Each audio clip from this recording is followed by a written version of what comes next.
Mushoku Tensei, Uma Jornada em Duas Vidas, Parte 2. História curta. A super história de amor adulta da grande imperatriz do mundo demônio. Num beco de uma certa cidade, em algum lugar no continente demônio, uma garota estava caída no chão. Usava algo que parecia uma roupa de bondage, e 2 chifres sobressaíam de seus cabelos roxos. Uma de suas mãos se ergueu no ar, apenas para cair novamente, sem forças. Então é isso, suas últimas forças estavam se esgotando. Eis que a grande imperatriz do mundo demônio não despreza a terra, mesmo enquanto almeja os céus. E, isso até que soa legal. Talvez eu diga isso na próxima vez que for derrotada por um campeão. O nome dela era Kishirika Kishirizu, a grande imperatriz do mundo demônio. Uma tirana maligna que, em tempos antigos, comandou os demônios e liderou os reis demônio numa guerra contra a humanidade. Agora, porém, era apenas uma andarilha sem seguidores, sem lar e sem nada para comer.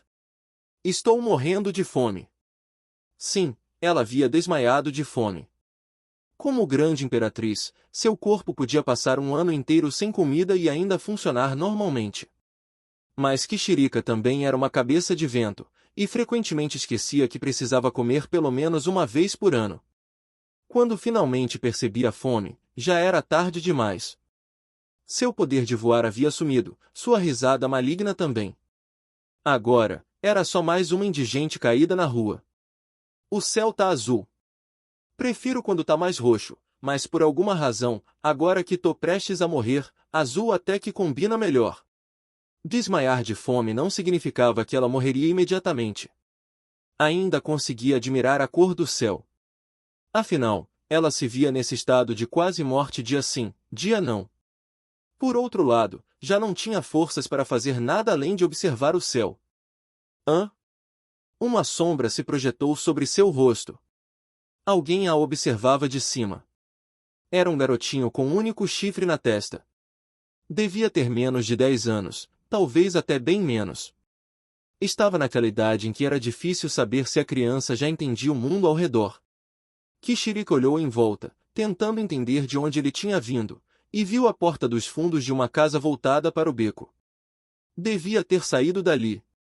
O que você quer, moleque? Veio me roubar? Vai se decepcionar, estou sem um tostão. Ou será que é algum tipo de deus da morte que finalmente veio me buscar? O que houve? Você tá bem? Tá com dor na barriga? Em vez de responder à pergunta de Kishirika, o menino a olhou com preocupação. Seus olhos eram puros, e sua voz, sincera. Kishirika, então, resolveu ser honesta. A verdade é que, estou com muita fome, disse. Nem consigo me mexer. Oh! Exclamou o garoto, animado. E correu de volta para dentro da casa. Ah, então era só para me provocar mesmo, murmurou Kishirika. O quê? Ela regalou os olhos ao ver que o garoto havia voltado rapidamente, e ainda por cima trazia uma tigela de sopa. Você, vai me dar isso? Ou será que vai comer bem devagar na minha frente? Se for isso, você é realmente cruel. É pra você. Kishirika se levantou num pulo. Dizem que mesmo uma pessoa no limite pode encontrar novas forças quando surge uma esperança. Mas Kishirika não era apenas uma pessoa. Ela era a grande imperatriz do mundo demônio. Quando as coisas davam certo para ela, sua força renascia com o vigor de 100 guerreiros. Pegando a tigela das mãos do garoto, ela devorou o conteúdo em segundos. Era uma sopa simples, engrossada com alguma farinha e com umas folhas murchas boiando. Mas para Kishirika, faminta como estava, era como o melhor banquete do mundo. Como sabores simples conseguem nos saciar, a única palavra para isso é delicioso. Com energia no estômago, Kishirika se levantou. Seus cabelos secos voltaram a brilhar, sua pele enrugada retomou a firmeza juvenil. Ela usou o incrível poder de absorção da grande imperatriz para converter aquelas calorias em energia instantaneamente. Fuahahaha! A grande imperatriz do mundo demônio, Kishirika Kishirizu, ressurge. Depois dessa declaração grandiosa, ela olhou para o garoto, pronta para pedir mais uma porção. Você me prestou um grande favor ao me alimentar.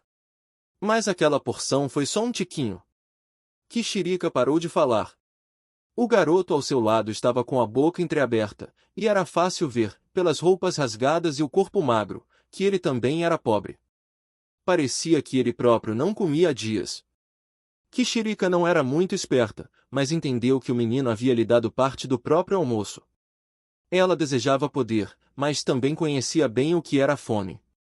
Ainda não estava satisfeita, mas não pediu mais nada. Se não ia ganhar repeteco, só havia uma coisa a dizer. Recebi teu sacrifício.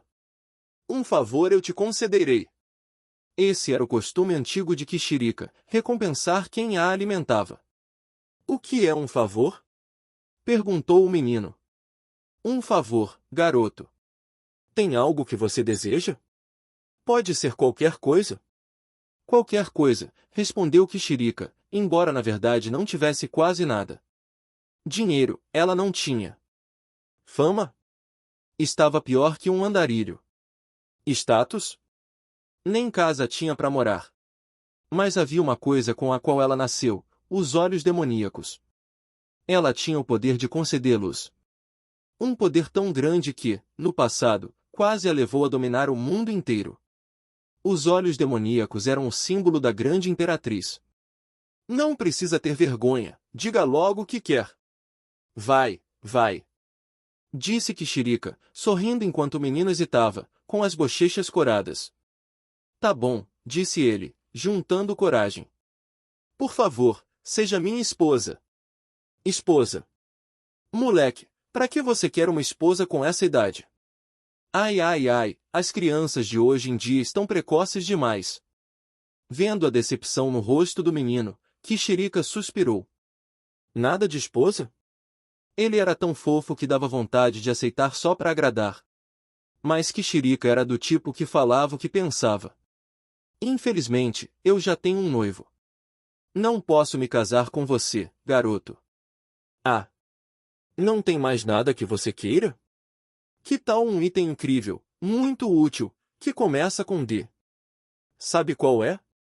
Não. Eu quero uma esposa. Talvez ele pedisse um olho demoníaco se fosse uns 10 anos mais velho. Era um poder difícil de dominar, mas valia muito a pena. Só que, naquele momento, o garoto nem sabia o que era isso, e não dá para pedir o que não se conhece. Esse é complicado. Não que eu me incomode com o pedido, mas... Kishirika olhou para o garoto, pensativa. Até que teve uma ideia. Já sei.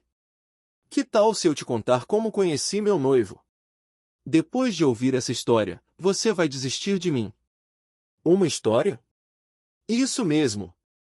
Um épico espetacular, cheio de emoção, garantido para empolgar qualquer plateia. Me conta. Muito bem então. E assim, Kishirika começou a contar sua história. Aconteceu há 1000, 2000, talvez até 4000 anos. Naquela época, eu estava no auge. Vivendo intensamente, sempre acompanhada do meu séquito de reis demônio.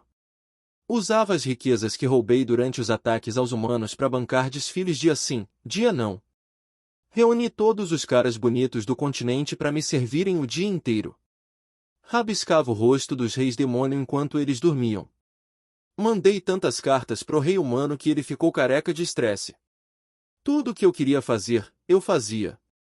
E naquela época, quando eu reinava como a grande imperatriz do mundo demônio, não era essa figura fraquinha de hoje, não.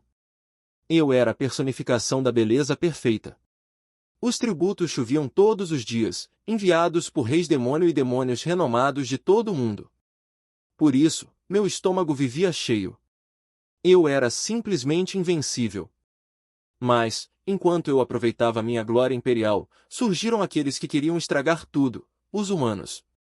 Claro, considerando que eu estava invadindo o território deles, não era de se surpreender.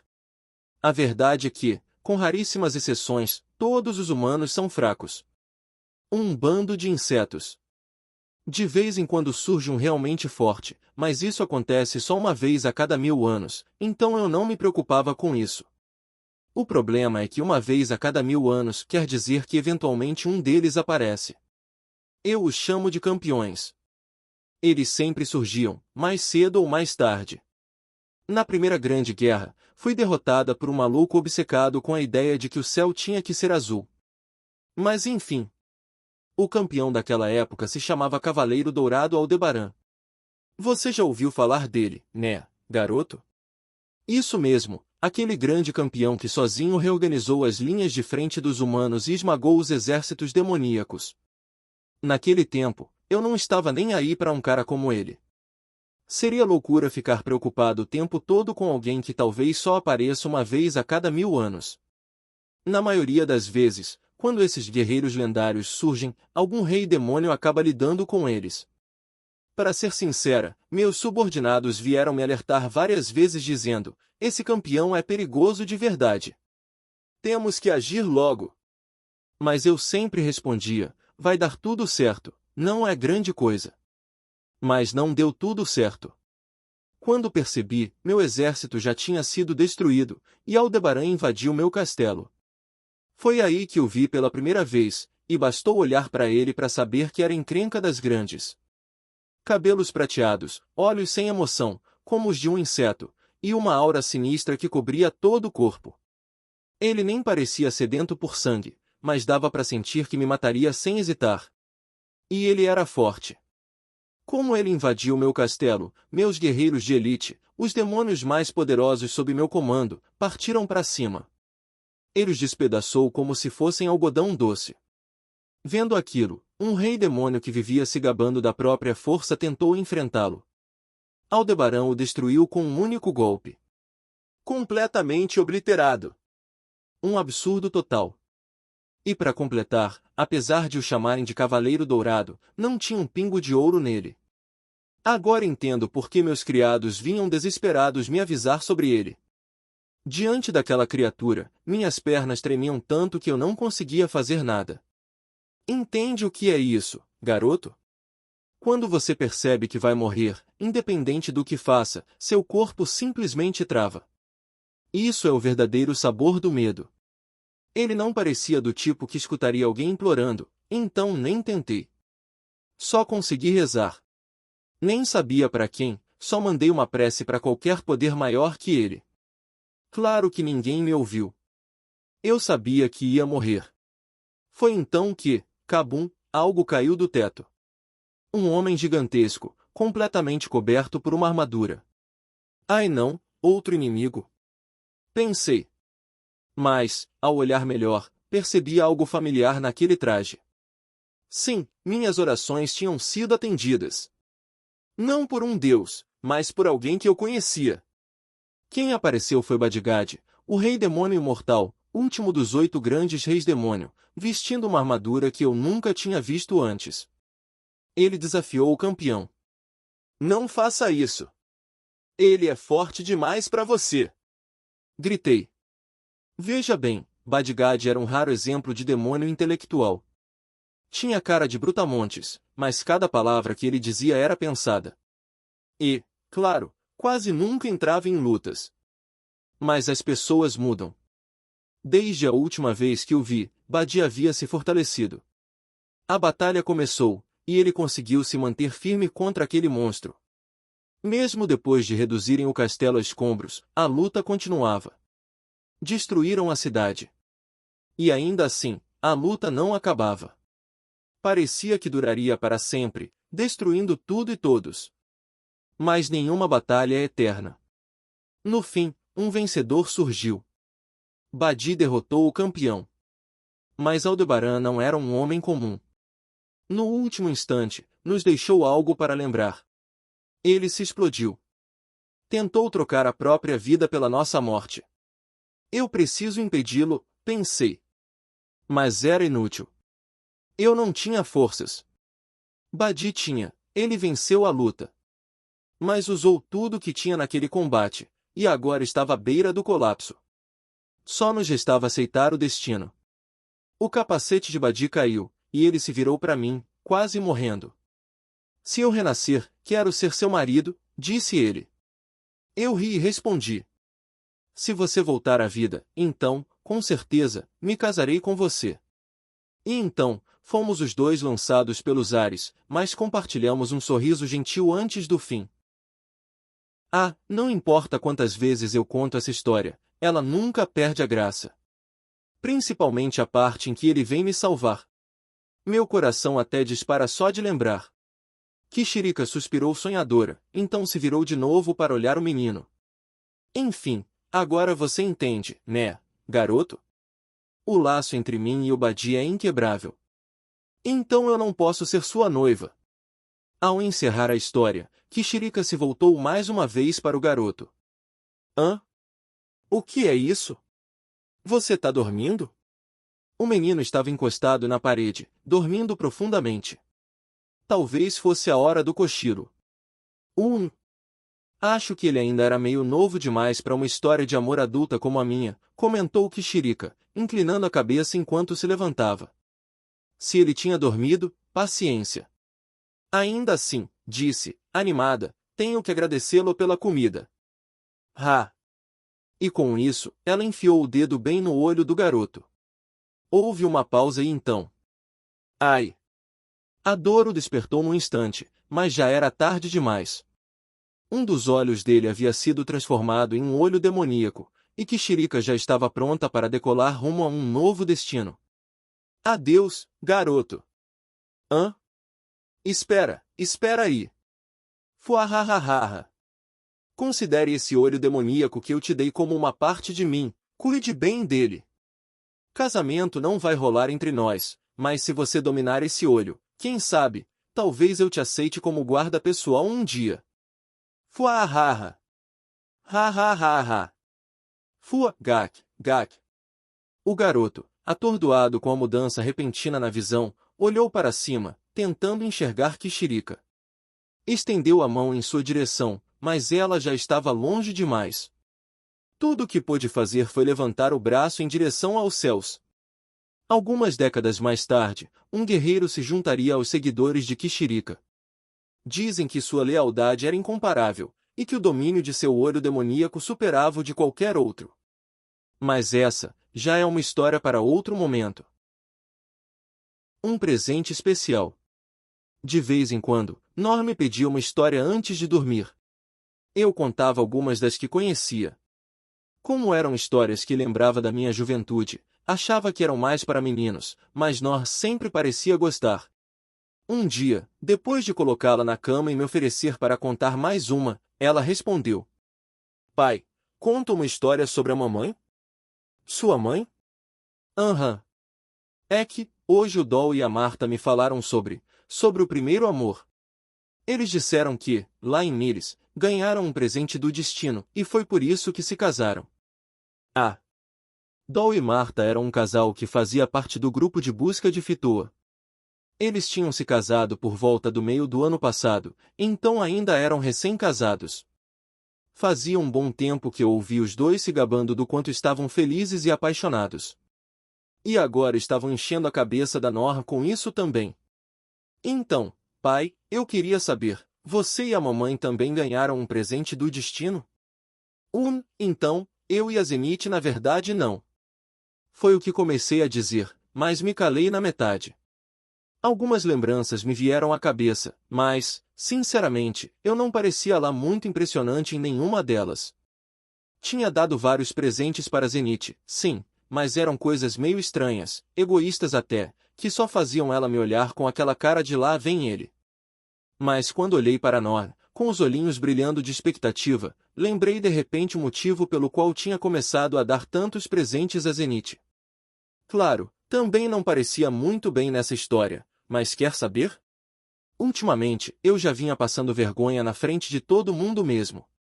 Um pouco mais não ia fazer diferença. Talvez tenha sido sim. Tá bom. Vou te contar uma história antiga. De quando eu e sua mãe ainda éramos aventureiros. Os olhos de Nor brilharam ainda mais, cheios de entusiasmo, enquanto eu começava a contar. Zenith já estava bem entrosada com o grupo Presas do Lobo Negro, e a gente tinha começado a explorar labirintos para valer. Naquele dia, eu e ela estávamos andando juntos pelas barracas de rua. Por que só nós dois? Nem lembro direito agora. Ah, é. Acho que a Zenith disse que queria dar uma olhada nas barracas, e eu insisti para ir junto. Naquela época, toda vez que ela tentava sair sozinha, eu mandava um "é perigoso ir sozinha" ou algo assim. Por isso, a gente costumava sair bastante juntos. Será que eu já estava apaixonado pela sua mãe naquela época? Acho que sim. Provavelmente teria negado na hora, mas já estava, sim. E faria qualquer coisa para chamar a atenção dela. A gente estava caminhando quando, de repente, a Zenith parou diante de uma das barracas. O que é isso? Era uma barraca de antiguidades. Bom, essa é uma forma bonita de dizer. Na real, era só um monte de tranqueira desenterrada de algum labirinto que estavam tentando empurrar para algum desavisado. Era uma daquelas lojinhas bem duvidosas, cheia de bugiganga velha, enferrujada, empoeirada, nem polida tava. Quando paramos ali, o vendedor logo mandou um "sejam bem-vindos". Fiquem à vontade, e começou a empolgar na propaganda. Falou de um cantil que produzia água sem parar, de um frasco que explodia se fosse jogado, umas coisas que até pareciam úteis, mas eu e a Zenith já éramos veteranos. Sabíamos que dava para encontrar itens mágicos muito mais potentes por preços bem melhores. Loja assim só enganava iniciante ou nobre disfarçado querendo brincar de aventureiro. Zenith foi olhando tudo com calma até que parou diante de um item e murmurou um "ó". Baixinho, mas eu percebi. Eu tava doido para agradar ela, afinal. Que legal! Sempre quis um desses. Ela estava olhando um medalhão velho e surrado, totalmente comum. Normalmente, eu nem teria notado. A senhorita tem bom gosto. Esse medalhão é. Bora, vamos! Interrompi o vendedor no meio do discurso e puxei Zenith para longe. Tá bom, tá bom. Não precisa ter pressa. Se eu tivesse comprado o medalhão ali na hora e entregado para ela, teria sido um gesto bem legal também. Mas eu queria que ela gostasse ainda mais de mim. Então, depois de afastar a Zenith, voltei correndo à barraca sozinho e comprei o medalhão. Depois, fui até a estalagem e usei o kit que usava para limpar minha espada para polir o medalhão. Achei que ela ia gostar mais dele brilhando do que todo sujo daquele jeito. No dia seguinte, fui todo confiante em encontrar a Zenith e entregar o presente. Como vai, Zenith? Que coincidência te encontrar aqui. Como vai? Nossa, tá todo formal hoje, hein? Tá aprontando o quê? Ah, nada demais. Sabe aquele dia que você viu algo legal naquela barraca de antiguidades? O que era mesmo? Eu poderia só ter dito "é pra você" e entregado o presente, mas sabe como é, tinha que criar o clima. Então perguntei primeiro. Zenith respondeu com um sorriso satisfeito. Ah, aquilo. Os cavaleiros do Reino Âncora usavam aqueles medalhões para se identificar. Existiam 7 tipos no total. Aí ela começou a me contar a lenda dos Cavaleiros do Reino Âncora. Bom, era chamada de lenda, mas na real era uma história reescrita para crianças. Tinha sido bem popular em Mires por um tempo. Era sobre uma ordem de cavaleiros de um reino que foi destruído durante a Guerra de Laplace, lutando contra os demônios. Mas isso é história para outro momento. A lenda falava de 7 personagens principais. A ordem de cavaleiros tinha 7 patentes, e, claro, 7 tipos de medalhão. Cada cavaleiro usava um, que representava seu posto. Tinha uma ilustração deles no livro que eu lia quando era pequena. Ver um de verdade me deu uma baita nostalgia. Mas por que a pergunta? Ah, por nada. Só curiosidade mesmo. Até mais. Se eu tivesse feito um surpresa, e mostrado o medalhão depois que ela contou o significado, acho que teria deixado ela super feliz. Mas, ouvindo a história dela, mudei de ideia. Eram 7 medalhões. Um só talvez já bastasse, mas não era o suficiente. Se eu queria impressionar de verdade, tinha que dar os 7. Foi aí que tomei minha decisão. Desde então, virei um caçador de medalhões. Passava a cada momento livre fuçando lojinhas de bugiganga. Até nos labirintos, se achava pilha de entulho, lá ia eu procurar medalhão no meio. Perguntei a um corretor de informações, pedi ajuda pro Guiz. E a busca deu certo. Consegui encontrar 6 dos 7. Isso mesmo, 6. Só um escapou. O último era o mais raro de todos os medalhões do Reino Âncora. Era o maior, o mais caro, e com o design mais trabalhado. Pertencia ao comandante da ordem, claro. Cheguei a descobrir uma casa de leilões onde ele estava à venda. Fui até lá, mas não tinha dinheiro suficiente. Fiquei arrasado. Achei que nunca conseguiria entregar aquele presente. Você tá pensando que a mamãe teria ficado feliz com qualquer coisa, né? Haha. Provavelmente tem razão. Mas eu não pensava assim naquela época.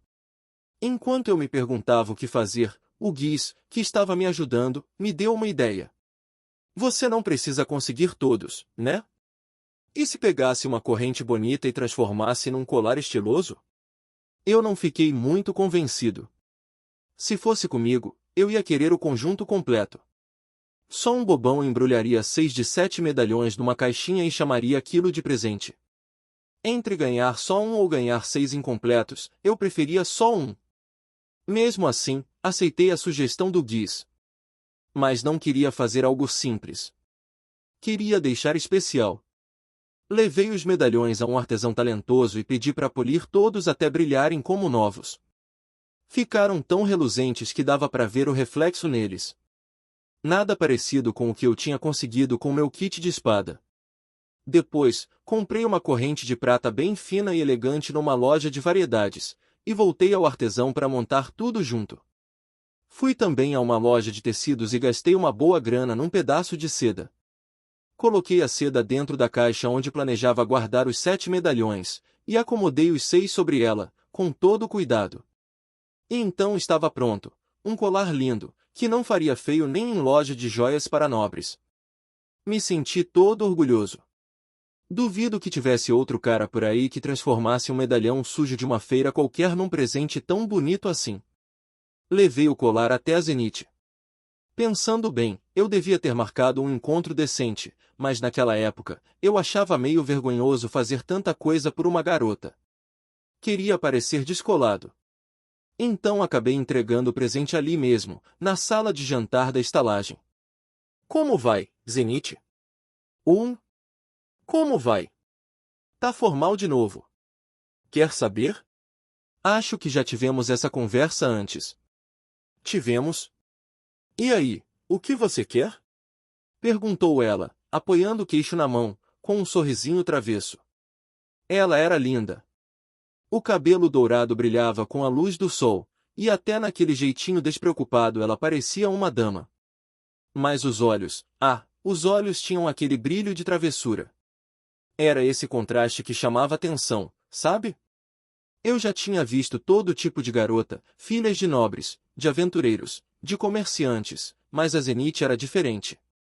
Ela tinha a postura e o porte de uma nobre, mas falava e agia com simplicidade.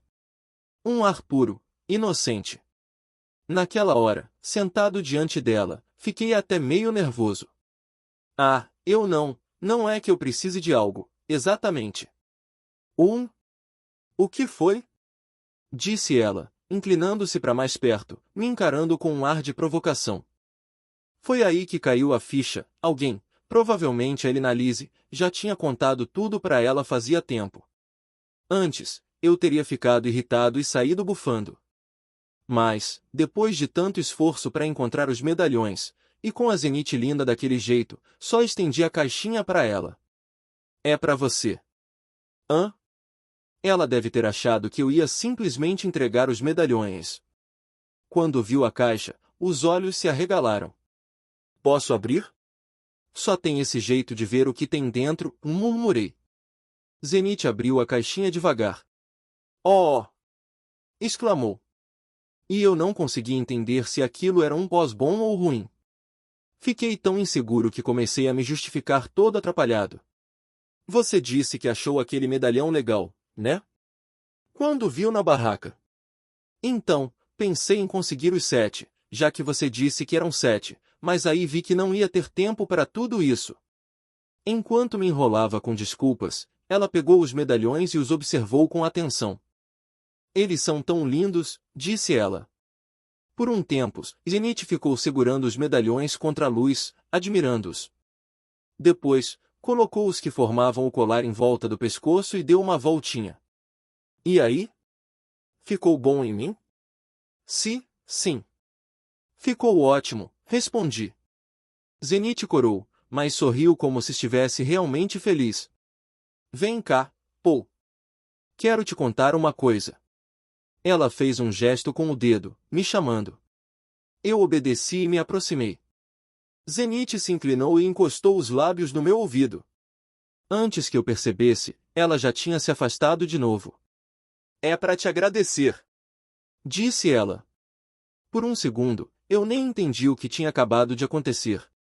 Mas ainda senti um leve calor e o toque suave dos lábios dela na minha bochecha. Ela estava ainda mais vermelha do que antes. Deu uma risadinha tímida e falou: Obrigada. Eu vou cuidar com muito carinho. E então saiu correndo de volta pro quarto. Depois, descobri que Zenith já sabia que eu ia dar os medalhões para ela. Mas ela não esperava que fossem tão bonitos. Achava que eu só entregaria uns medalhões sujos, do jeito que estavam na barraca de antiguidades. Então ela ficou realmente encantada. Enquanto continuava relembrando aquelas memórias de tanto tempo atrás, percebi que Nor não estava mais reagindo como no começo. Olhei para o rostinho dela, igual ao da Zenith, mas bem mais jovem. Seus olhos estavam fechados e ela respirava profundamente. Tinha adormecido no meio da história. Puxa vida! Talvez ela ainda seja um pouco nova para esse tipo de história, murmurei, coçando a nuca. Em seguida, passei a mão com carinho sobre a cabeça de Nora adormecida. Ela também tinha crescido bastante desde o incidente de teletransporte. Ainda era só uma criança, mas, quando crescesse mais, ficaria tão linda quanto Zenith.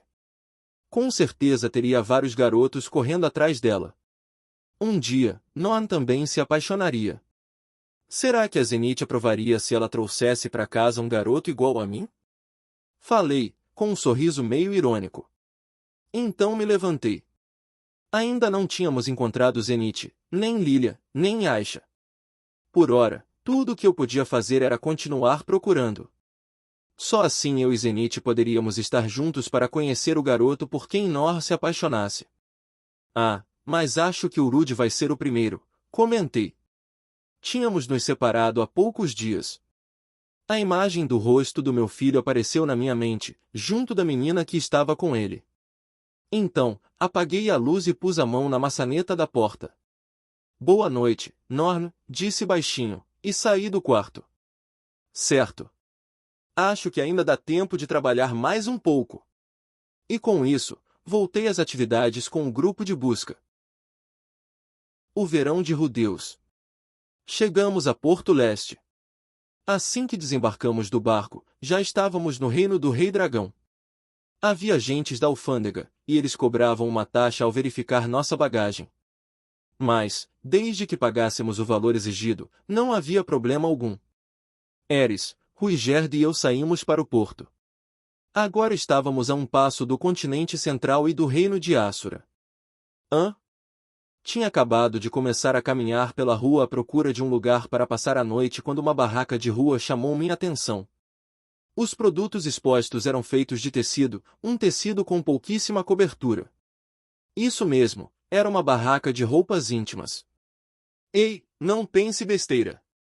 Eu não estava interessado em roupas de baixo nem nada do tipo. Era só que o tecido usado era diferente de tudo que eu tinha visto por aí. E o fato de haver uma barraca no meio da rua vendendo só roupas íntimas também me chamou a atenção. As barracas que vendiam roupas geralmente ofereciam vestes para viagem, e se fizessem roupas íntimas, era com tecido que sobrava. Por isso, fui conversar com o vendedor. Ei, senhor. Não é comum ver uma loja vendendo só roupa íntima por aqui. Oh! Se você não conhece isso, é porque são viajantes, né?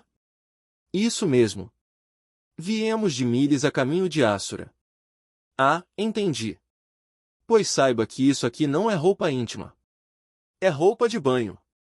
Roupa de banho. Ele disse roupa de banho. Não podia ser. Este mundo nem sequer conhecia o conceito de roupa de banho.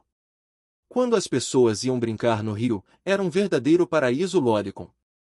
Se você entra na água com roupa, ela atrapalha e dificulta para nadar, né? Mas se for de roupa íntima, fica transparente, o que é vergonhoso, e nem pense em ir pelado. Foi para esse tipo de situação que inventaram a roupa de banho. Nadar? Aqui tem piscina? Nesta cidade, há um trecho do litoral que foi doado a um pescador pelo povo do mar, depois que ele salvou o rei deles. Não é grande o suficiente para garantir a subsistência com a pesca, e como já deu muito conflito entre humanos e o povo do mar, nem pescar por diversão dá mais. Mas como quase não aparecem monstros por lá, hoje em dia os pescadores, aventureiros e afins usam o local para treinar natação. Uau! Não era bem uma piscina, mas tinham sim um lugar para nadar no mar. E na minha frente, havia uma vitrine com roupas de banho feitas de pouquíssimo pano. Atrás de mim, Eris escutava tudo com os olhos brilhando de empolgação por saber que dava para nadar no mar ali. Naquele momento, compartilhamos um sonho em comum. Vou levar uma, senhor. Ótima escolha! Respondeu o homem, com um largo sorriso. Os dias escaldantes do verão tinham começado. E a temperatura no meu peito também estava em alta. Diante de mim havia uma praia de areia branca, um mar azul e um sol amarelo radiante. Conchas vermelhas enfeitavam a areia cintilante.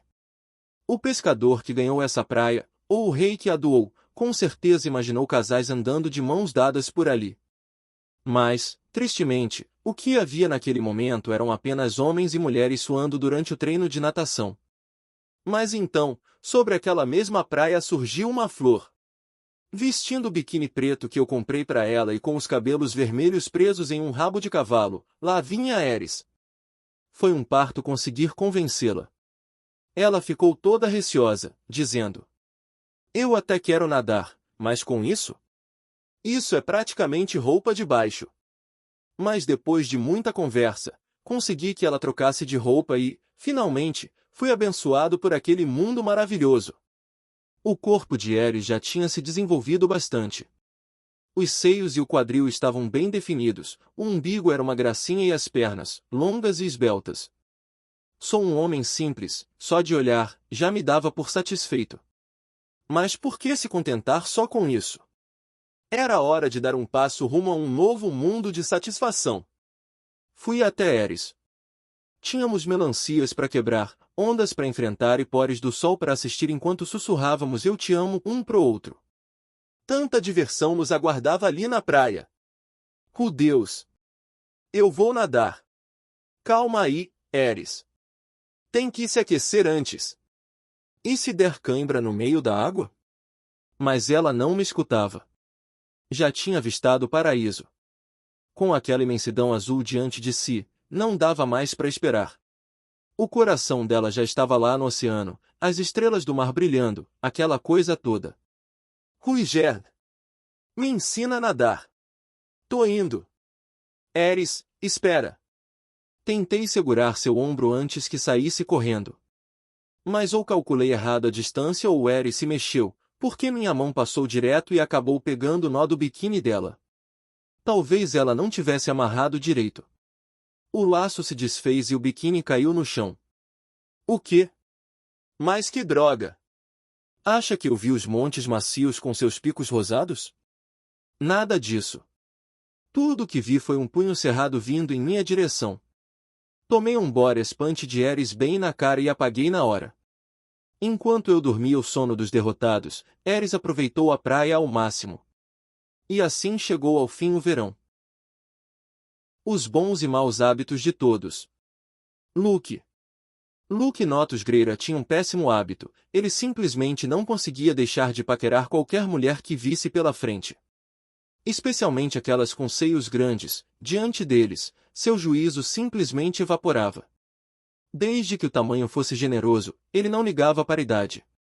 Jovens que mal tinham atingido a puberdade, mulheres no auge da juventude, senhoras de mais de 60 anos, ele flertava com todas. Se, por acaso, acabasse levando uma direto para a cama, melhor ainda.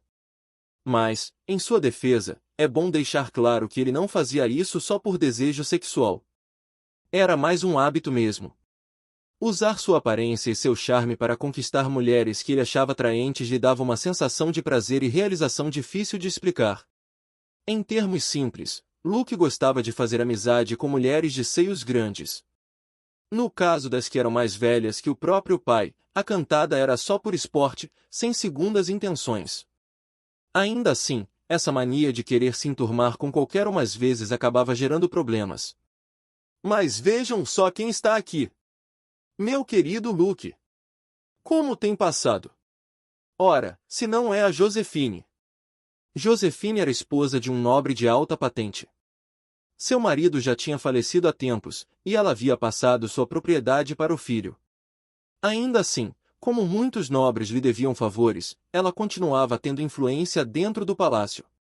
E, como se pode imaginar pelo fato de já ter transferido os bens ao filho, ela tinha facilmente o triplo da idade de Luke.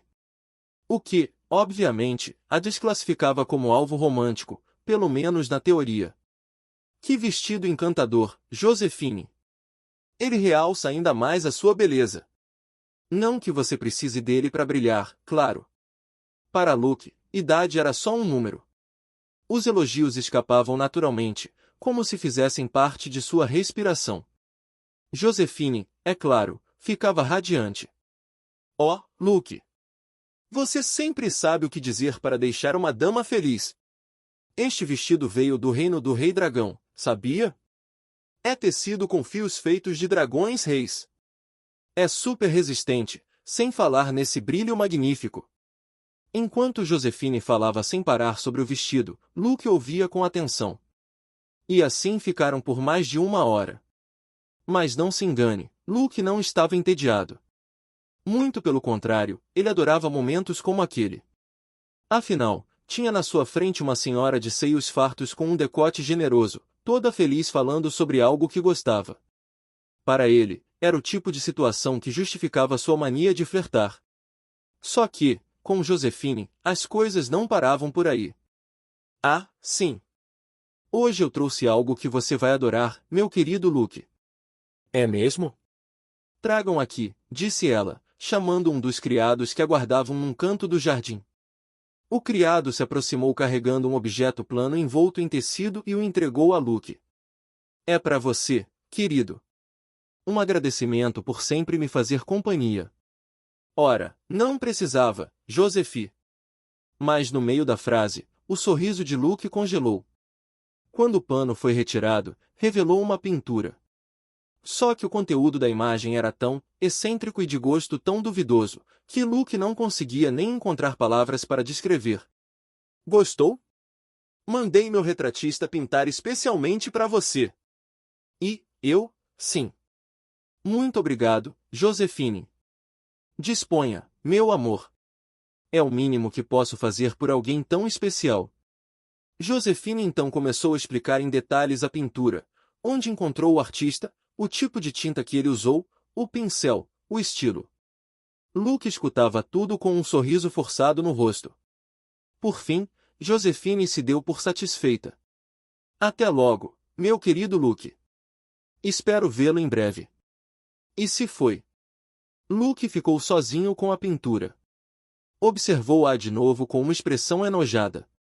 Ele gostava de se dizer um cavaleiro, alguém elegante.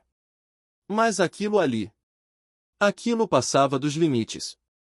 Era horrível nesse nível.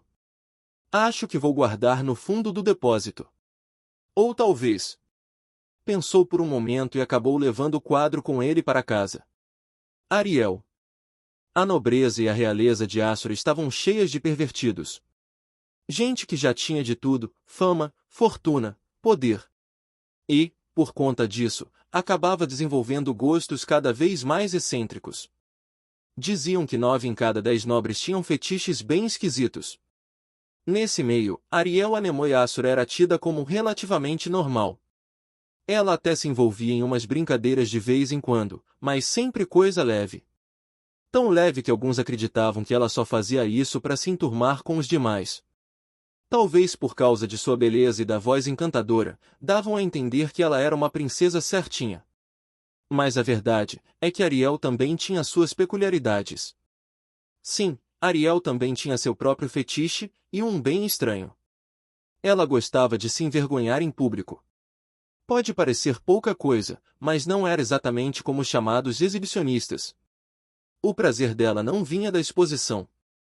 O que a excitava de verdade era o momento exato em que algo desandava, quando a imagem da princesa perfeita se quebrava de forma inesperada, tipo derrubar um monte de pratos na frente de todo mundo. E quanto mais respeitada e admirada ela era, maior era o prazer. Importante, a vergonha só funcionava se fosse acidental. Se ela fizesse de propósito, não sentia nada. Tinha que ser um acidente de verdade, um deslize inesperado. Por isso, mantinha uma fachada impecável, sempre muito cuidadosa para que ninguém descobrisse essa sua estranha mania.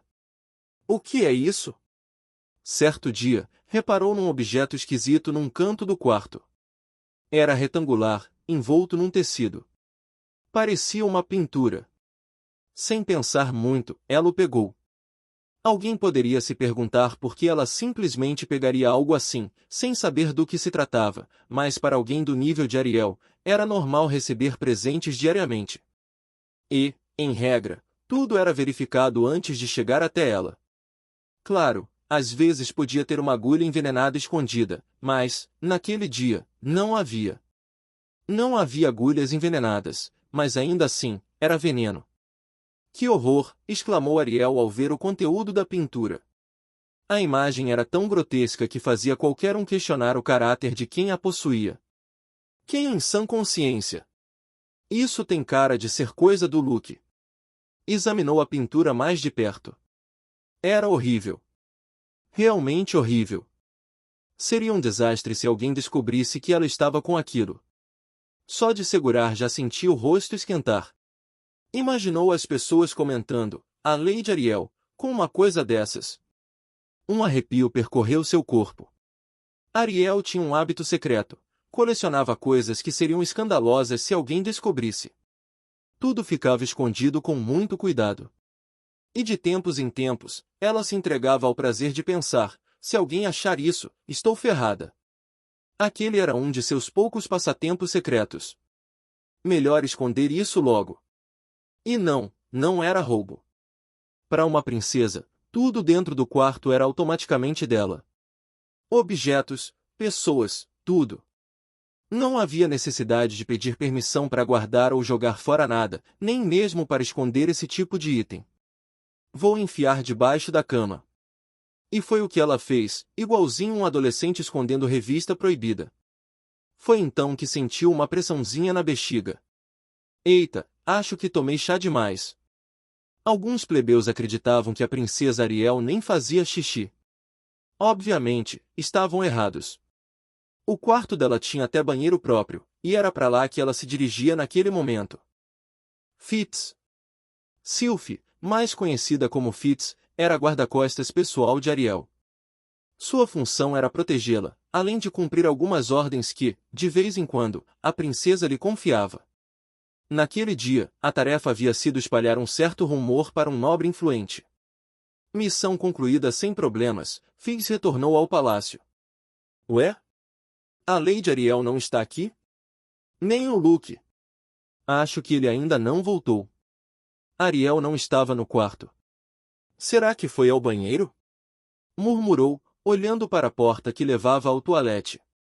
Mas então algo chamou sua atenção. Hã? Debaixo da cama, um pedacinho de tecido estava ligeiramente à mostra. Fitz não se lembrava de tê-lo visto ali antes. Sem fazer barulho, ela sacou seu cajado. Se houvesse um assassino escondido ali embaixo, seria um péssimo lugar para se esconder, mas ainda assim, ela não podia baixar a guarda. Com cautela, aproximou-se da cama. Cajado em uma mão, esticou a outra até alcançar o pano, e puxou com força. No mesmo instante, apontou o cajado energizado para o objeto e gritou. Não se mexa! mas logo travou. O que é isso? Era um objeto plano. Talvez por causa do puxão, o tecido que o cobria se soltou um pouco, revelando parte do que parecia ser uma pintura. Uma pintura? O que isso está fazendo aqui?